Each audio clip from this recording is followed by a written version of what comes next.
Hello and good evening, everybody. Thank you for tuning in today. It's a fantastic day here in Cheyenne. We're having a great late summer weather. It's beautiful out there.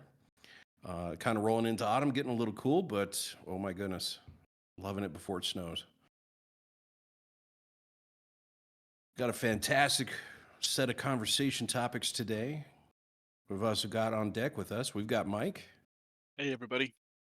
We've got Jackson. Hey, how's it going? And as always, our flight engineer is Artie. I'm around somewhere. As long as the flight is in motion, I think you're doing your job. It's a good thing to have you on staff there. So today we're talking episode 21. That's kind of a milestone. We're going to call this one Blackjack. This is October 3rd, 2024, coming at you at what is it? 6:30, 5:30, 5:30 Mountain Time. Mm-hmm. 6:30 Central. So none of us are in Central, but since I goofed up the time call out there, I'll just announce that it's Central Time as well. So yay. That takes me back to like early satellite TV, all the commercials for some show. It was always in Central and no one ever knew what time it was. It's on at 7 Central. Mm-hmm. The way I remember it. Film at 11. Although I can't imagine the news turning on at 11. I mean, that's a late news show. But hey, I wasn't there. I think the film at 11 was more about what they were allowed to show before and after Watershed. Mm. So you get the censored version for the news, and then after dark, you get the uncensored version? Pretty much. That's kind of... Okay, now I wish I was back there. Stay up late and get the raw news. Let's be honest, the news that they could broadcast today is a lot worse than they could have done, 20, 30 years ago. Just in what they are allowed to say, I should say. Oh, what movie was that? There was one where I think it was RoboCop, where the news reporter and the camera person, somebody jumped out a window and they actually filmed the camera watching the person hit the ground. They didn't show the person hitting the ground, but they showed the news crew doing a live broadcast of a person hitting the ground. I don't know if we're that close yet, but it feels like it some days. Back then, that was just absolutely scandalous. Now it's like, okay, that's TikTok. Next video, please. I've seen this before. Click. We're actually getting close to TikTok being officially banned, aren't we? In the United States? The day is drawing nigh. Is it a set in stone? I don't even keep up. I don't even use TikTok or social media hardly at all. There's an official date, and is it January 24th? I thought it was next month. Oh, November? Okay, so one of us with the power of Google will look that up real fast. Let's see. January 19th, 2025. Okay, it was pushed back. Artie was closest without going over. Oh, he did go over. Artie no, he said next month. I overshot it by 5 days. Oh, you said... Without going over. I got that mixed up. The price was not right. You need to watch more Price is Right. Price is Right rules. How that works. Yeah, Price is Right also has a rule that if somebody says $1,901, you can't go punch them in the face. Oh, have you ever seen that? Who was it? They put like Bill Gates on The Price is Right, and they asked him like, how much is like a loaf of bread? And he said something like, oh, I don't know, it's like $25. No idea. Completely clueless. You know, I don't know what I'd do with that much money. I'd love to find out. Oh, wouldn't we all? What's the meme? Money doesn't solve all problems. It would just make my bad decisions epic. Ugh. I saw a quote today, completely unrelated, but it said, Best there. kind. I don't know why this randomly just came up. It makes more sense written, but it says there are 10 types of people in this world: those who understand binary and those who don't. Yep. I love that one. Have you seen the one? It's there's two kinds of people in the world: those who can extrapolate from incomplete data. It's a great shirt. Yeah, someday we will have a merch store. I want some awesome shirts like that. That'd be fun. That would be fun. I don't know if we're going to spend time on this TikTok thing, but I'm actually personally curious. I have no idea what what was their basis for banning them? Just because they were stealing data, or what was the idea? Tell you what, I'll go last. What do you guys think? Because it's So- going to be pure speculation. Every reason it was given is not the reason that they banned it. So one of the speculations that I came across was that they were very instrumental in swaying politics. That the Chinese would have influence over American politics and have access to American data as well, despite there being complete divestments of the data from overseas. All TikTok data that is from US citizens is in a data center in, I believe, Texas.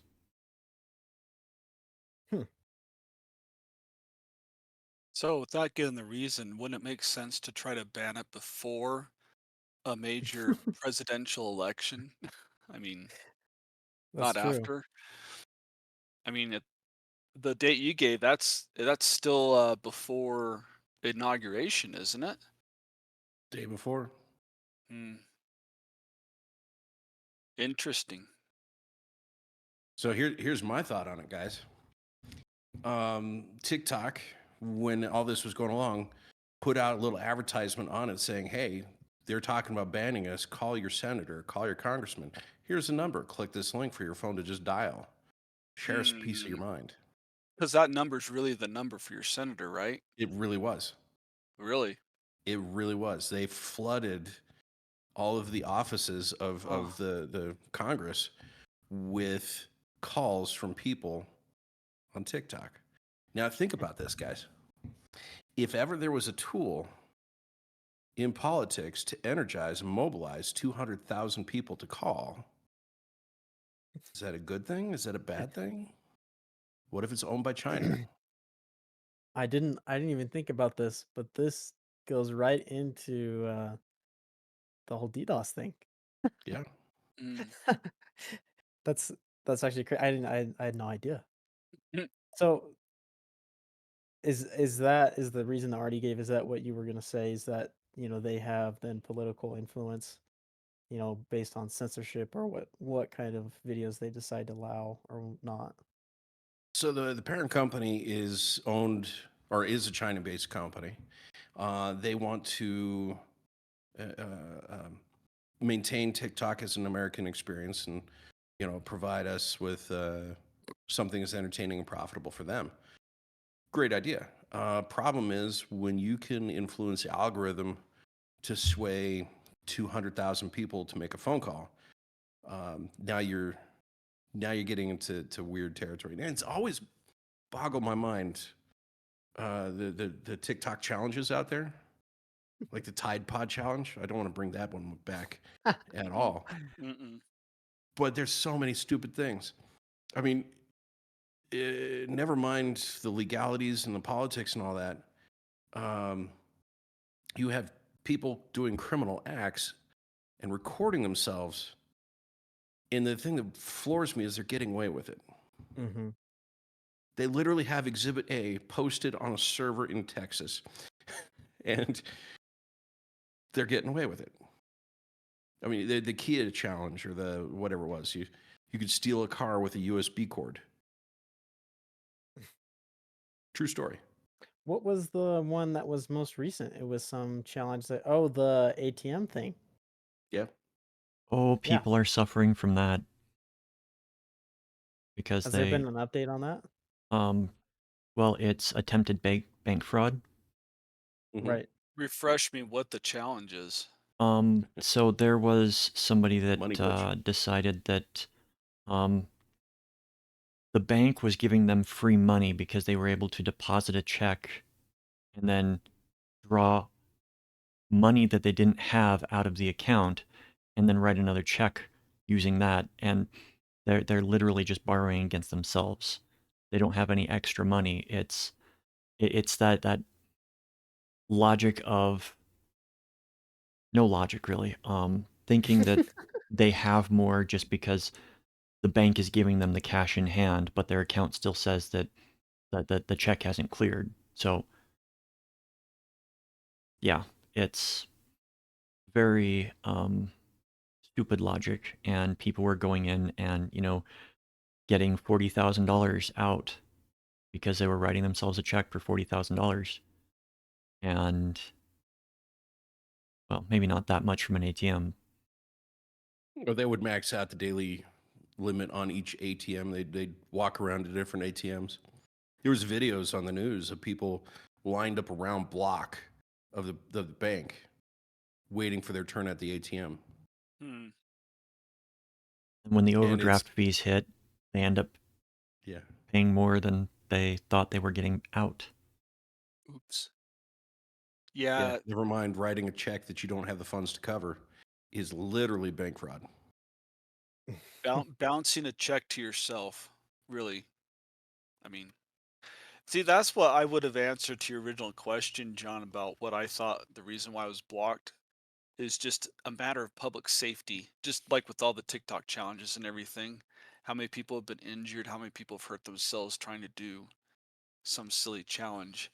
And it's strange how influential it's like, I don't know if it's a generational thing. It's got to be a generational thing because most adults that I know sit there, and whether it comes on TikTok or any other social media platform, they look and they go, "That's a dumb idea. Why would you ever do that?" Like, do you not know what that's made of? Like, why would you put that in your body, kind of thing? Why would you do that? And yet there's, oh, maybe I can get away with it. Maybe I can, I'll do it. It won't hurt me that much. Like, okay. I don't think Yeah. it's a generational thing because kids have always been stupid.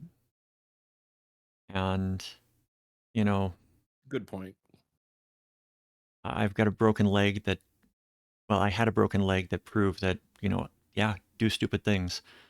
Artie still got the broken leg since he was 10. Just never healed. Thankfully, it was so young I don't remember it, but no,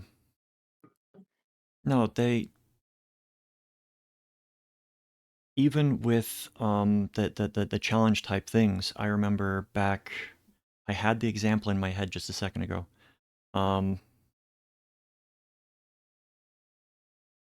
Forget it. I Well, can't remember it. here's where it goes to the other piece. And never mind, political opinions and all that. We have the ability to control Facebook and Twitter with our court system, right? We can't control TikTok with our court system because it's a foreign company. Oh. It gets tied up, and it's a way protracted litigation process. In addition to So- that, I would also add that the parent company for TikTok also has a member of the Chinese government sitting on the board of directors. Hmm. So it's not just a Chinese company, it is a People's Republic of China controlled company. What could possibly go wrong? That's why I'm not into it. Yeah, Well, whether and, people like it or not, China is technically considered one of our international. I don't know if enemy is the right word. Do we classify them as that? But they're not necessarily pro USA. Well, and you got to go on two sides of that, right? Our economy requires a manufacturing country like China to exist. Right. If we didn't have, and I don't want to get too deep into economy stuff, but if we didn't have countries producing low cost goods, our economy would be radically different. When Walmart came out and had really reduced prices, it was pivotal. It changed America because instead of spending $25 on a shirt, I could go to Walmart and get it for 10. Mm-hmm. So, and whatever price you want to put in there for whatever era that was. I'd But also like you get my point. I'd also like to add to that that during that time, the goods were American made, whereas after Mhm. Walton's kids took over, they stopped that practice. Doggone it. Yeah, Where's we're Sam Walton when you so need him? hooked on that we need that, and um, it's a very symbiotic relationship, and it's sad that we've got a political adversarial relationship with them. We shouldn't. I mean, we get along great otherwise. Yeah. One thing I would love to see is no human rights abuse. That's one of the things. So I know Nokia, when they set up their manufacturing facilities in China, they would actually go out to the facilities and make sure that everybody is getting paid a fair wage. Everybody's getting time off. Everybody has non-company offered housing. So you could have a life and work, not just become an indentured servant getting $1 a day. Mm-hmm. That you get your breaks, you get your food, you get treated like a human. So I tip my hat to Nokia for that because they really set the curve, and Microsoft and several of the other bigger companies going over that get stuff made, they push for that. So I think it's a good thing that America has some influence to say this is how you should treat your people. Okay, pop quiz. Who knows what 996 is? It's a number. Yep. What's the significance of that number in China? Don't Google this, you cheater. Actually, I think I do know what this is. Actually, 9. Okay, I Google it. remember. No, Take a guess and then Google. Take a guess and then Google. I don't remember. I'm I don't googling know, it. and I'm too lazy to Google, so I'll But just wait for the it has answer. to do with the working schedule, right? Is it 6 days a week? And it's like 9. Yes. What is it? 9 a.m. to 9 p.m. 6 days a week. Oof, 72-hour work week. Ugh. I did that to myself one time for several months, but I wasn't forced to. Could you imagine 12-hour workdays, 6 days a week? Oh, and Yeah, let's add on top of that yeah, commuting. yeah, Let's I've also done add that. on to that a cultural standard that says if you leave on time, you're leaving early, you quitter. Mm. You don't want to be the first one to leave. So I haven't done that, but I've done 12-hour shifts for 6 days straight. Yeah, I've That was done it. It's back when exhausting. I was Jackson's age, and I was superhuman. I could do that sort of thing. So, and Yeah, plus the I didn't even commute, think. it was not much of a commute though. It was like only a half-hour commute. So, half hour up, 12-hour day, half hour back. Total of a 13-hour day, Mm, and hard labor too. I mean, moving around, climbing on and off stuff, a lot of physical activity. That's awesome. yeah, Honestly, that schedule reminds me of, you Some days I know, miss it. the US like 140 years ago. Yeah. Mm-hmm. Yeah. Mm-hmm. I mean, if you've ever heard Tennessee Ernie Ford, the 16 tons, Mm-hmm. nobody knows what I owe my soul to the company store means anymore. I mean, you had companies like Amazon wanting to bring back Scrips. Mm-hmm. Now, Jackson, what a script is money that is used only at the company store. You can't Oh, use it elsewhere. what they would pay you in that, your Yeah, wages? yeah, Yep. company credit. You get And store credit for working at the store. And Amazon was going to try and do that they wanted to in do that a modern few years days. back. And a bunch of people pointed out, you know that practice is literally banned in this country and has been for 100 years.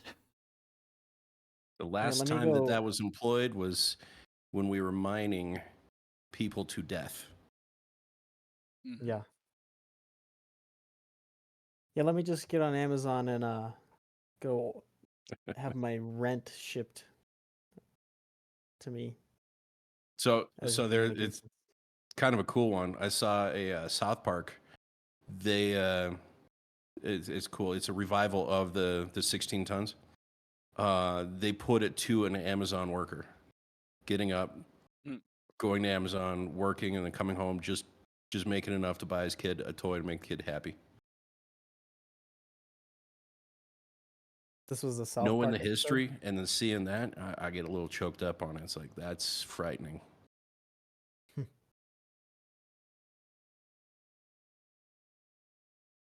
But yeah, it's the company store was an interesting idea because you would set up a mining town, you'd have it out in the middle of nowhere.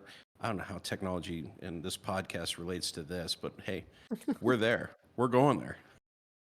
You'd set up a town in the middle of nowhere. If you're on YouTube, you could see Cerro Gordo in California. A guy set up Ghost Town Mining. It's a great YouTube channel. He privately bought one of the largest silver mines in California and has been reviving that ghost town, looking at the history. But these companies would set up the mining towns, but they would own everything. So they'd own the house and rent it to you. They'd set up the store and sell you food. They'd sell you blankets, again, for store credit. So rather than you getting cash, you get company dollars to buy at the company store. Oh, and if you don't have enough, don't worry about it. Here's the blanket. Here's the loaf of bread. Here's the whatever it is. We'll put it onto credit and we'll let you have it. You just work that off. And so then instead of selling goods to the people at fair market price, you can sell a loaf of bread for $39 or, Bill Gates $25, whatever it was. You could sell it for $25 and they're not going to go anywhere else because they don't have dollars. They've got company credit. And so that's where I'm really glad somebody shut down the idea of bringing that back. So speaking of technology moving forwards, what else we've got on our topics of conversation here today? Well, Cloudflare recently disclosed that they dealt with the largest DDoS direct denial of service attack that has been recorded yet. I tip my hat to those guys. What a phenomenal network where they can deflect DDoS attacks at that scale. What was the bit speed record on that? So it was 3.8 terabits per second and my over gosh. 340 million packets a second. That's crazy. 340 million in 1 second. Wow. How do you even deal All with right, that? how'd they do it? How did they deflect it? I didn't find anything No. about that, but how did they No, botnet? what was the botnet? What was the attack vector? I did not see that in anything that I read. So that's a TBD kind of thing, right? We'll figure that out when they disclose it. I can read you a little bit. This is from Cybersecurity News about how Cloudflare mitigated the threat. Excuse me. They say that their global network infrastructure was critical in distributing the attack load across multiple data centers worldwide, and ensuring that no single point becomes overwhelmed. Leveraging advanced technologies such as Express Data Path (XDP) and Extended Berkeley Packet Filter (EBFP) or EBPF. That is what they've got there. I don't know much about that. I don't know if you do. There's multiple attack methods out there. There was one, the Meris. I'm saying that wrong because I don't have the right accent. The Meris Botnet was huge. Somebody figured out how to hack into MikroTik routers. Now, MikroTik is one of those weird brands that it's inexpensive but very, very powerful for what it is. So a lot of ISPs use it for their back-end equipment. You can route gigabit speeds with a router that costs $100. Absolutely phenomenal equipment. So they hacked into those devices and basically had a gigabit worth of bandwidth firing off at whatever target they wanted. The way it worked is it would reach out to the website, the web server, and say, give me the website. So it would log into Amazon.com and download a copy of the whole page. But it's not listening. It doesn't care. It doesn't render it on the screen. It just says, give me the data. So then Amazon sends all the pictures and all the code and all the everything it needs to. And the MikroTik say, yeah, give me more. Yeah, do it again. Do it again. Do it again. And so all these servers have to feed out lots and lots of data. So even though it was, Artie, you might remember the number, it's like 1.2 petabits a second. It was the most out there. Wow. It was a magnified number because it wasn't just inbound, it was outbound and crashing servers left and right. That's crazy. I find it amazing that they're able to process. I mean, even with splitting that kind of traffic across data centers, like that's an insane amount of requests and just data you have to process all at once and decide, who are you going to block? Because I mean, if you think about just DOS, denial of service, not distributed, it's just me, my one laptop, and my little Python program, and I haven't go, fetch a site, and I can just have it fetch a site, however many times a second, as fast as my computer can do it, right? And that's easy.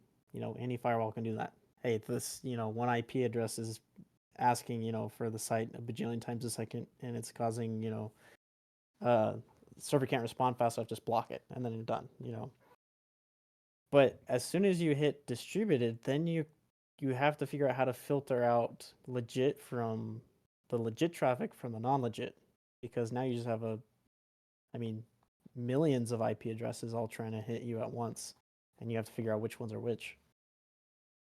And that's where Cloudflare shines through. I mean, they've got some fantastic technology to say, oh, we're going to filter 3 petabits a second worth of data so that you, Jackson, can still get to that website. Mm-hmm. I mean, I tip my hat to them. That's impressive. So yeah, and it's just verifying. We're not sponsored at all by them. Were you referring to the Mirai Botnet? Mm-hmm. Okay. Like I said, I don't know how to pronounce. Mirai. What country does it hail from? The name hails from Japan, Mm. but the person that created MikroTik. it. Go ahead. Person that created it, I think, was from Germany. I'm just trying to find the information really quickly. No, that might be a different one because the Meris Botnet was Latvian for plague. Okay. Yeah, the Mirai Botnet The latch. is still technically active. It's just been hindered considerably. Yeah. I think the takeaway is don't be part of a botnet. Yeah. Get out of it if you can. So think of more for the layperson listening to this who doesn't know what a botnet is. And Jackson, you went kind of down the right path there. You got a Python script on your laptop, and you point it at another site and say, flood it with requests. Mm-hmm. Make its traffic so full it can't think. So there's a analogy I heard once. It's like in Star Wars, if all the ships aimed all their lasers at one poor little X-wing, I mean, just vaporize it in one shot. Doesn't matter how strong the shields are. It would just take care of it. Right. And I think, well, now there's also, you can overload it with the amount of data, right? But then there's also ports, right? And that's a whole other thing is, my understanding is probably not as well as yours is. But I mean, you also have your network only has a certain amount of ports that will allow, connections to it. Kind of like highways on a road, right? You can only have so many lanes. And if you fill all of the lanes, you cause a traffic jam.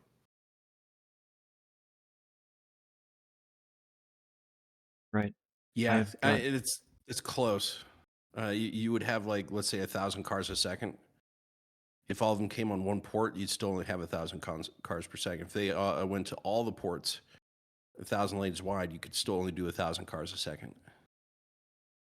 okay.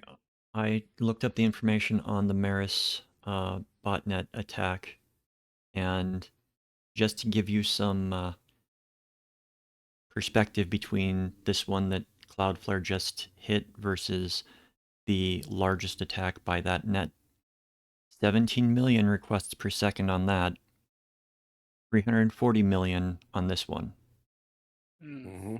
And that was just 3 years ago. And the reason it was such a proportionally higher is because of the magnification effect. Yeah. So Jackson, it's if you're able to send 1,000 cars per second, and they go to a site and it says, okay, I need 5 cars worth of information to come back, then you've got a magnification of 5x, right?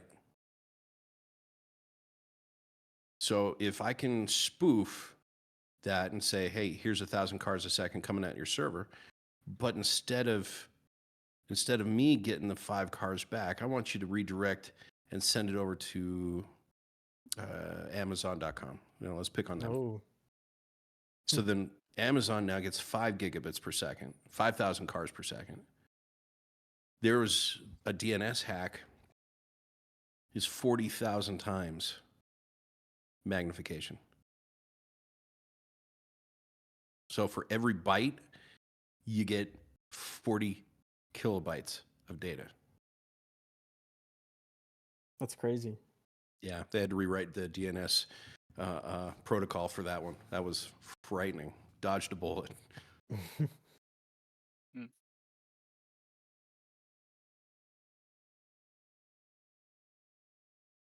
So yeah, in short term, that's what you call an off switch for the internet.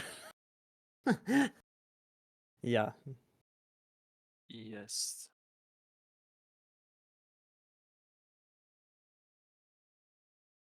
Yeah, so this botnet is kind of scary. It's somebody finding new ways of flooding the internet with traffic.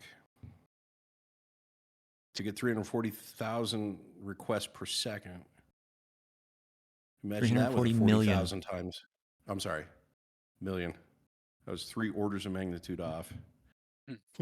Imagine that having a 40x magnifier or 40,000 times magnifier.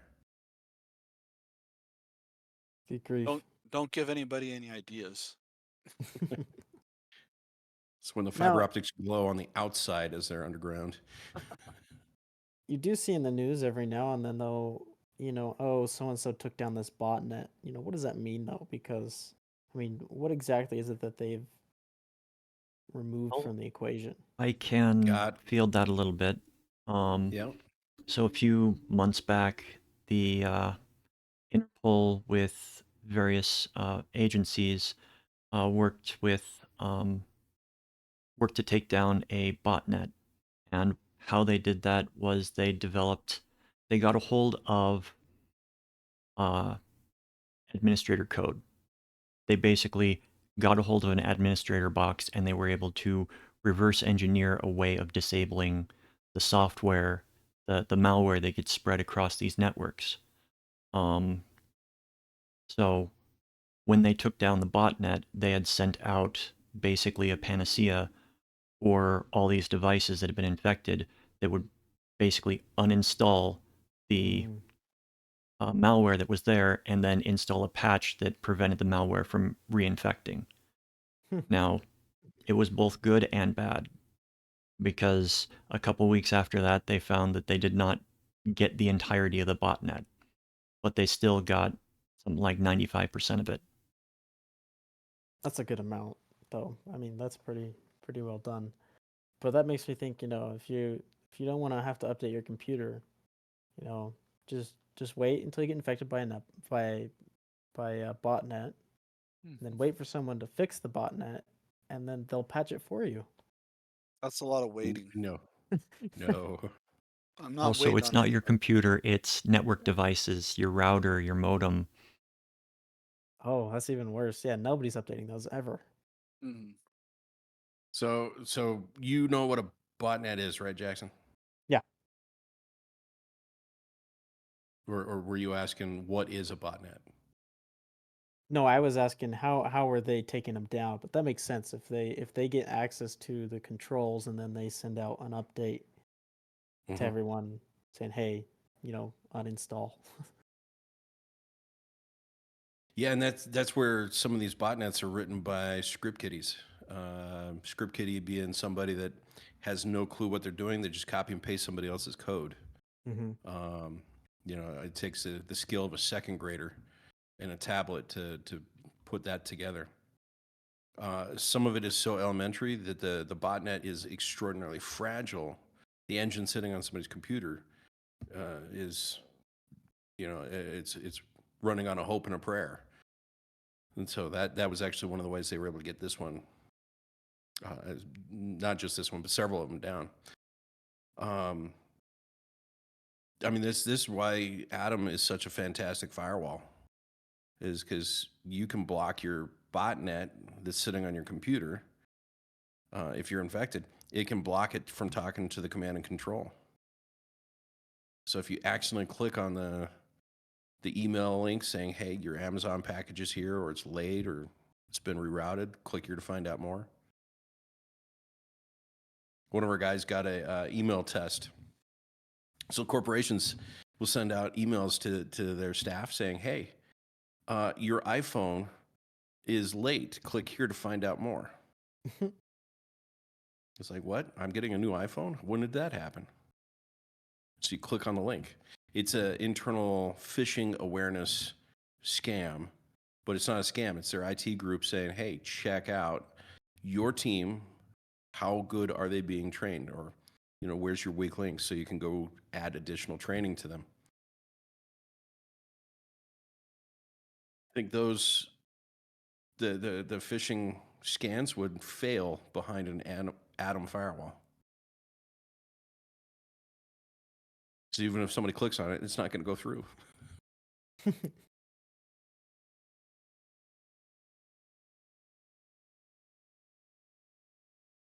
Which is good. That's exactly what you want. Yep. Do we have time to talk a little about these two Harvard students in recent news? Yeah, I'm all about talking about Harvard students. So Go ahead. go for Artie. All right. So we've got the new relatively new technology of the smart glasses. They'll record what's going on around you, and a couple of students from Harvard have developed proof of concept that, well, they can dox people in real time.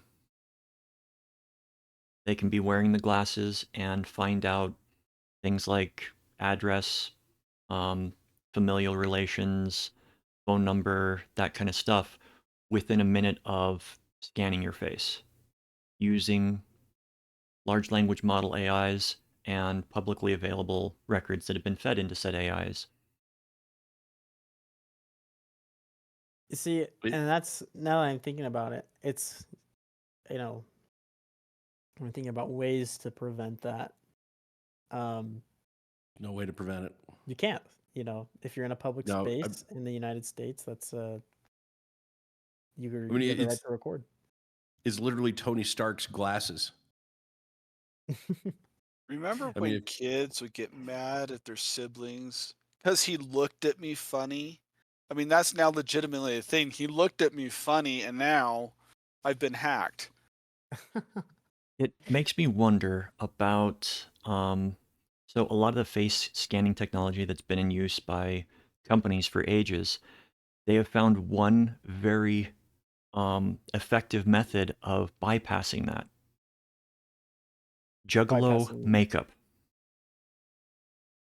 Juggalo makeup. there's actually face recognition that gets through that now. Of course there is, but for those of you that don't know, very distinct clown-styled makeup. Great. We all have Think to go around Kiss. looking like clowns. that's how you get think Kiss. Oh my gosh. Oh my gosh, all of those futuristic movies where they show everyone in like 2050 and they're all like got weird makeup. That's why. They're avoiding. They're avoiding. They're going incognito to the face scanners. But then there goes your face recognition system as a security measure, like for your two-factor authentication. Yeah, just put a QR code instead of just a black line. What's that tattoo Oh on your my arm gosh. mean? Oh, that's an Amazon return code. I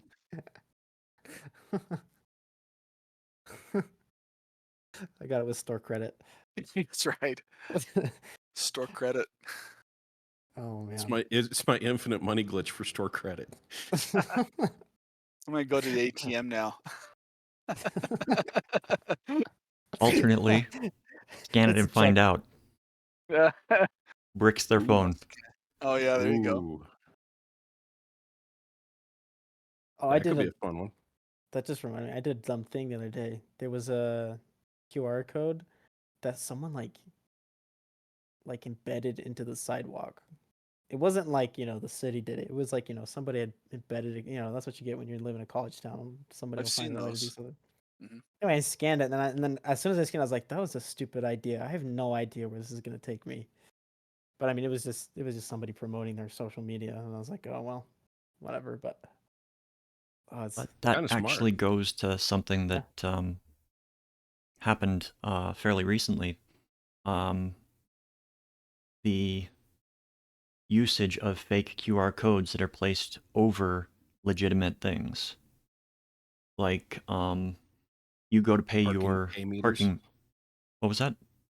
The parking pay signs.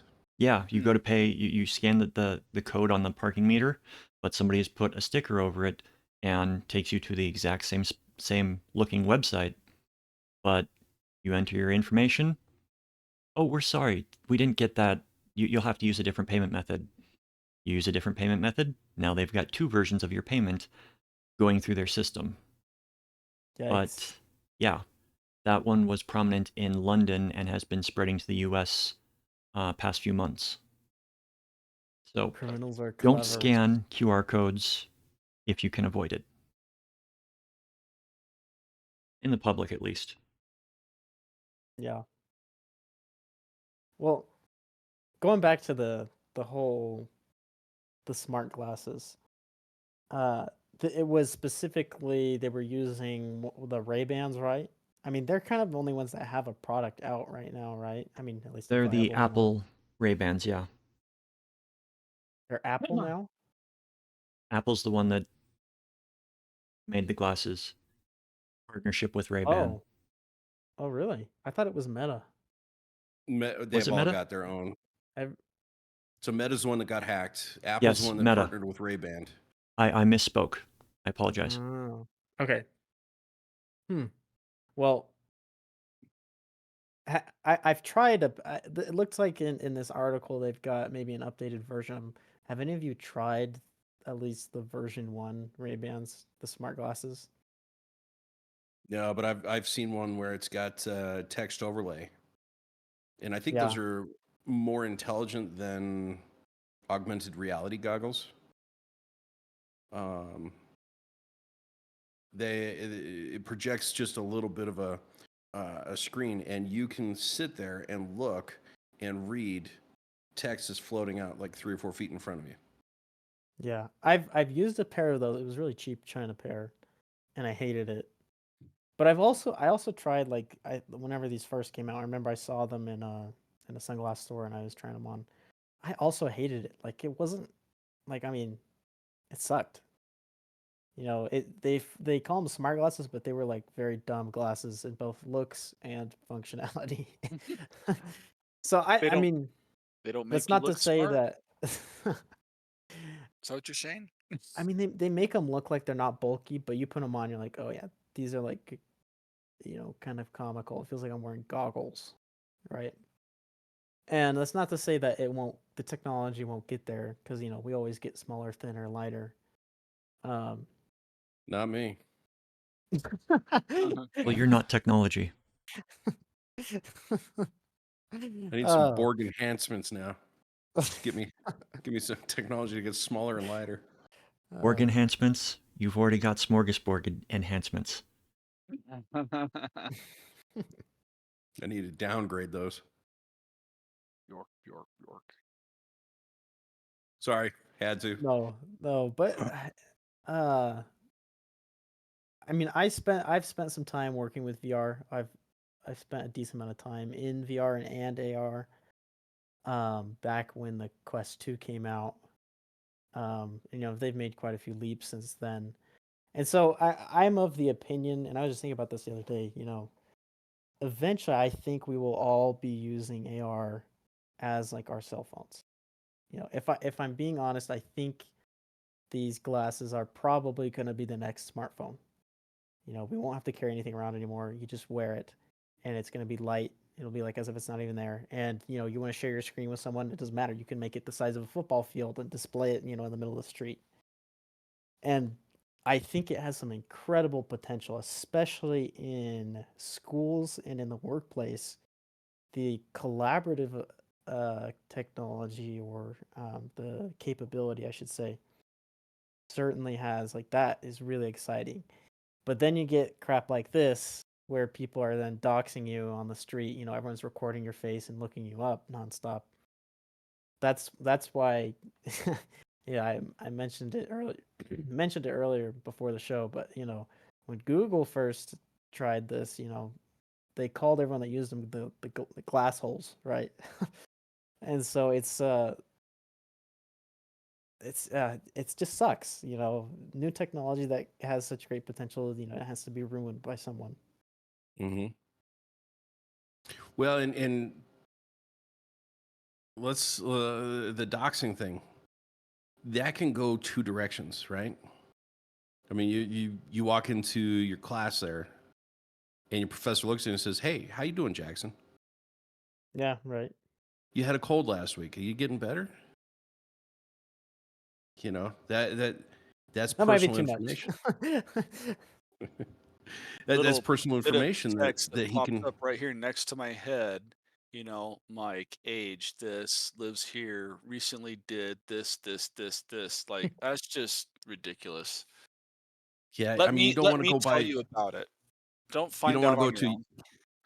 You don't want to go to the used car lot and have the guy ask you, "Hey, I saw you got divorced last week. How about a new car?" You know. Oh, or even yeah, Now, convicted if felon. I'm Just have looking at a felon floating car, above your head that could be all day great. long. I'm looking at a car and it tells me the car history right there. Mm-hmm. Hmm. It tries to sell, "Oh, yeah, this is a great little number." Like, "No, it's not. It's been in an accident like 2 months ago. What are you talking about?" I can see it as a detachment from the human connection, right? Mhm. If I walk in, Mike, and I say, "Hey, it's your birthday today. How awesome is that?" You're going to say, "How'd you know that?" If You I've got should the just already glasses and know it's that. telling me, you're going to say, "Okay, stop looking me up," Yeah, But if I remember it's your birthday because I know you and I genuinely care about you, you're going to say thank you. right. So, I mean, technology is going to split us away from the human condition if we let it. I say we don't let it. I say we find a way to integrate it. To the Mm-hmm. extent that's already happened, though. I mean, you Yeah. look at people on social media, and the only time I do have my close family and my close friends that do know when my birthday is. Hmm. But there's a lot of people I associate with, like on Facebook or other platforms. They only know it's my birthday because Facebook told them it's my birthday. Like, "Hey, it's Mike's birthday. You should wish him a happy birthday." "Oh, hey, happy birthday, Mike." "Yeah, you're just saying that because Facebook told you to." I mean, I appreciate that they took the time then to actually write the message, but it's hard for someone to remember if you've got 1,024 friends or whatever. It'd be hard to remember 1,024 birthdays, especially in a lot of cases where maybe 3 or 4 of them have the same birthday. So, I mean, see, that's the cool part. If you got 1,000 friends, you can toss mhm, out any date. You might be right. right. Just every day. Happy birthday to whoever's birthday it is today. You who are watching this podcast, happy birthday. Yeah, happy birthday. We might be right. Let us know in the comments if we're right. Think I mean, think that'd be awesome. mathematically speaking, that would be approximately 1 in every 365 people potentially was born today. Right? Is So that counting leap here's a year? fun fact. Go ahead.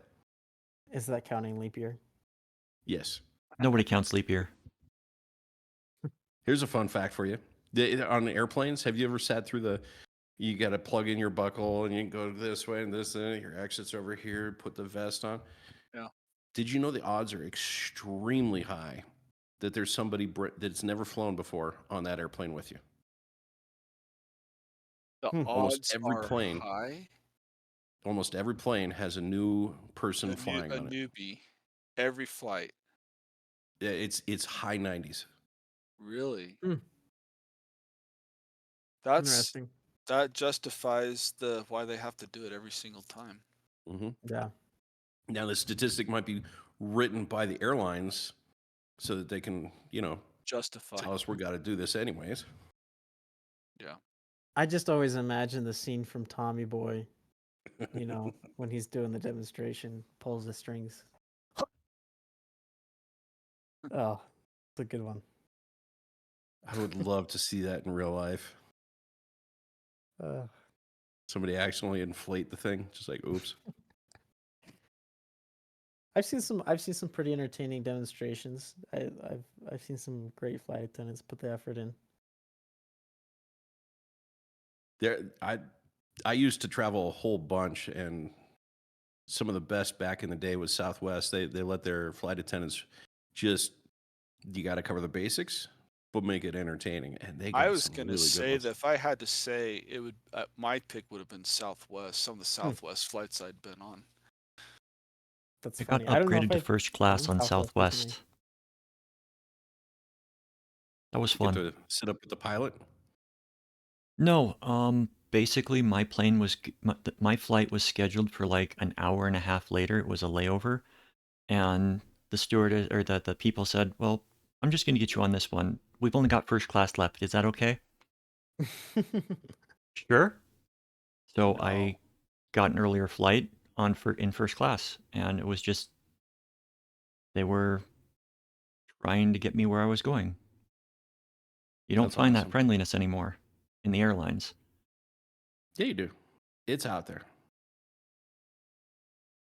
And I think maybe that's the thing. Going back to human condition, guys, and anybody that's listening. I mean, if you put out positive energy, good vibes, uplift, you smile at people, and you try and make the world a better place, you're going to find people reciprocate that back to you. But flight attendants, ticket agents, the gate agents, all those people are constantly yelled at as if they personally are the reason that plane is late coming in from New York. And it's not, and they've got to take such heat from that. So when you're kind to them, it helps. I mean, it brightens their day, and odds are they can help you brighten your own day too. Just don't expect it.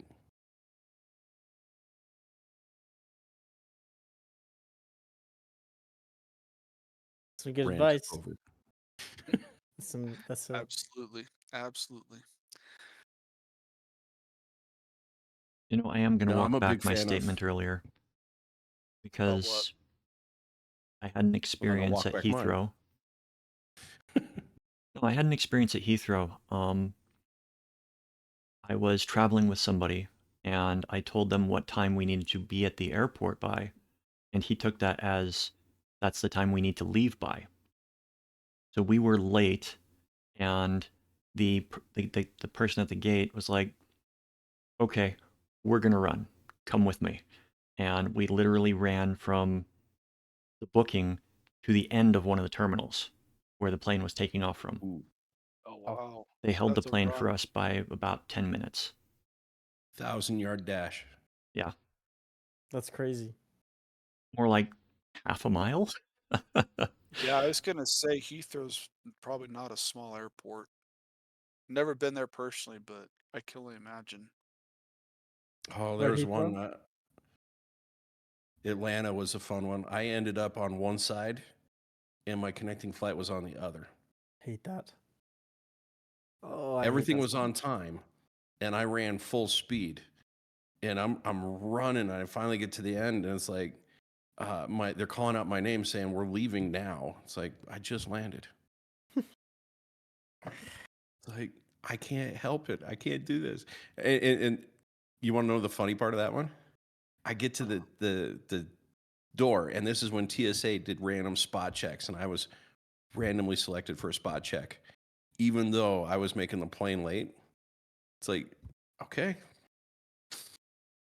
I don't know what to do, guys. Are you going to keep the plane for this? It's like, yep, we're going to hold the plane for this. Like, I walk onto the plane, and everybody's just glaring at me. That was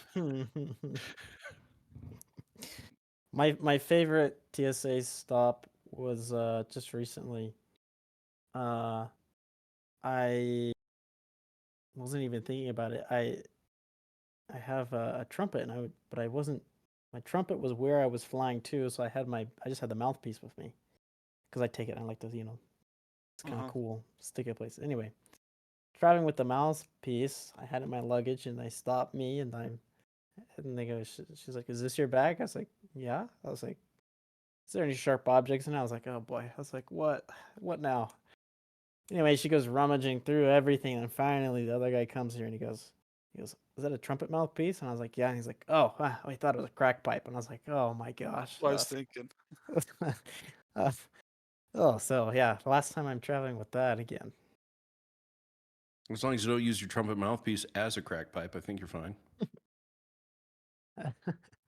It was funny though, because I was like, well, I guess I could see how you saw that, but really, have you ever seen an instrument before?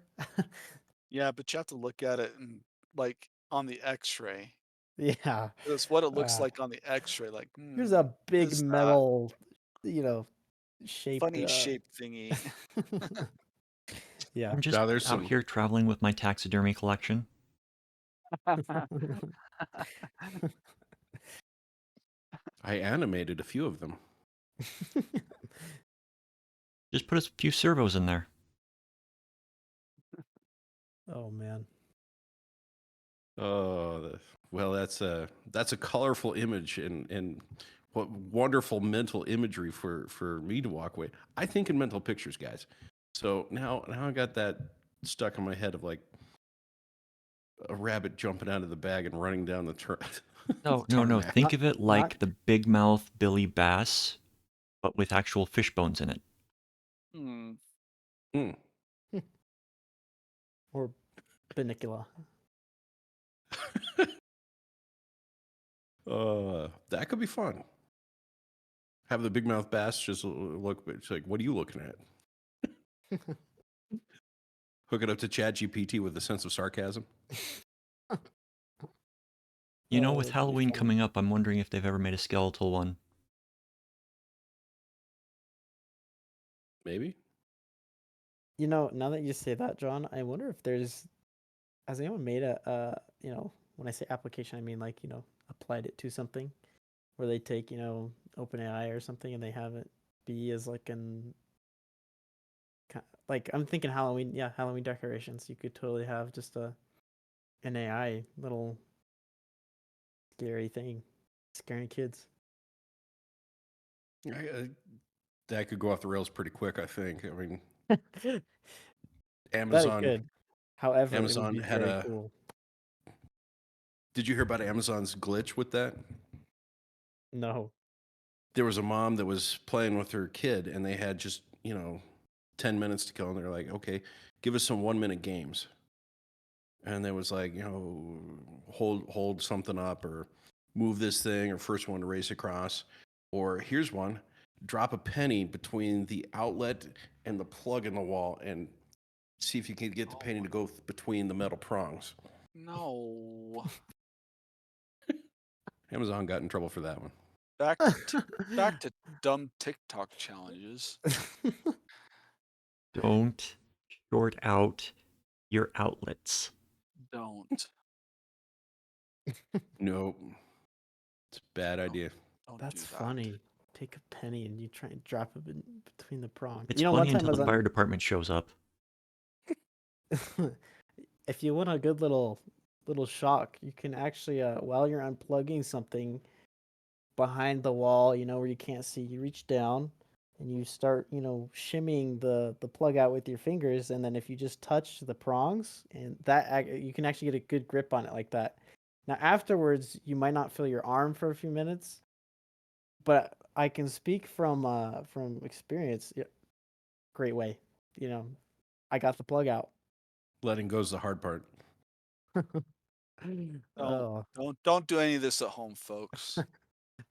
you can't Let tell that our was sarcasm. Don't do experience that. inform you. It's bad. So Learn that's from our mistakes. 110, guys. That's 110 in the wall. Try 240 dryer. Mm-mm. Mm-mm. And then to take it to the next level, I've got an electrician friend. He was wiring up 480. Oh my gosh. Yeah, that will take your eyebrows off, and yeah, you will not recover. I think that's a wonderful mental image to leave this episode on. Yeah, I think 480 volts and no eyebrows would be a fantastic mental image to leave for everybody. So, with that in mind, definitely don't play with electricity. Common sense is a good thing, and if something from Alexa comes out telling you to play with electricity in dangerous ways, think twice. Sorry, Check last one. If you check ever with want multiple AIs. if you if you ever want to play a good prank on someone, you just take a bunch of capacitors, charge them up to about, I don't know, 12 volts or something, and just leave them scattered around, and someone will go and pick it up to put it away. You'll give Ooh, them a good shock. It's fun. remind me not to help clean. I think I need to go visit the lab you work in now. See what all this is that's going on. Sounds interesting. I mean, okay, so we're gonna geek it up just a little bit. Just paint the capacitors to look like different types of things, like a big resistor or something. Yeah, that's one way to do it. What is it? Cruel tricks for dear friends. That's a Penn and World Teller. tricks for future former friends. Yeah, no, that's Cruel Tricks for Dear Friends is a video put out by Penn and Teller. I'm going to give credit to them for that title. I don't want to get demonetized or sued by them. So credit to them for that name. But on these lovely thoughts of electric destruction and electrocution and all this wonderful, mixing water with electricity kind of moments, humans made of water. I think we should wrap this one up and caution our audience not to do anything we just suggested. We didn't suggest it. We just talked about it. We just talked about it. That's right. Plausible deniability. It's your fault if you play with electricity, not ours. But do stay tuned. Do stay cybersecurity safe, and do keep your eyes open. If you have any questions about anything we've talked about, add it to the comments. We're definitely watching those comments, guys. It is where we get some great ideas for our next shows and great topics for things that come up in even today. Until then, I'm going to sign off. I'm John. I'm Mike. I'm Jackson. I'm here. And that's a good thing. We'll talk to you guys next time.